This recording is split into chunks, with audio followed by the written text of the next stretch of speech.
Turabasuhuje mwese mukurikira ibiganiro byacu.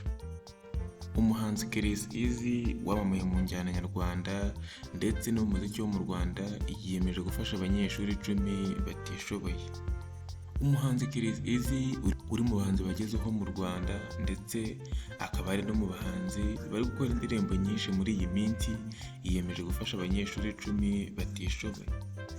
Mu kiganiro Eazy yagiranye n'Igihe yavuze ko hari igitekerezo yagize mu rwego rwo kwitura abakunzi be bamushyigikiye mu rugendo rwe rw'umuziki, bityo nawe akaba hari abo yagirira akamaro.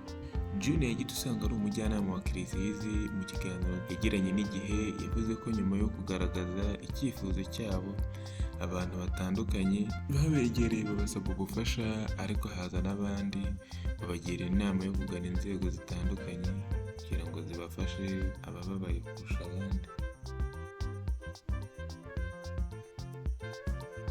Yavuze muri aya magambo agira ati, kugeza uyu munsi twagiriwe inama zo kugana inzego zinyuranye, zikaba arizo zidufasha gutoranya abakeneye ubufasha kurusha abandi, aho kugendera ku marangamutima yacu bitewe n'uwatwandikiye.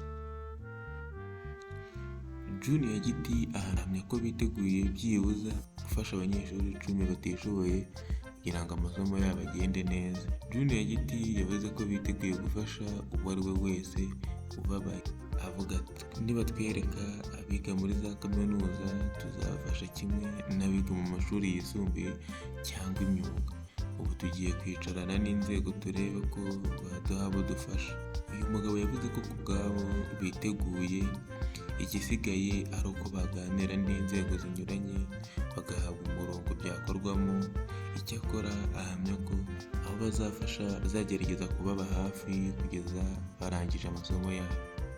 Ni ibikorwa byiza bikomeje kuranga abahanzi b'Abanyarwanda, dore ko Abanyarwanda b'abahanzi bamaze kugera ku ntera ishimishije mu muziki, ndetse batabikora byonyine, bisigaye bakigerekaho n'ibikorwa by'urukundo. Mwakoze kudukurikirana, mwari kumwe nanjye Bikuremana Noel.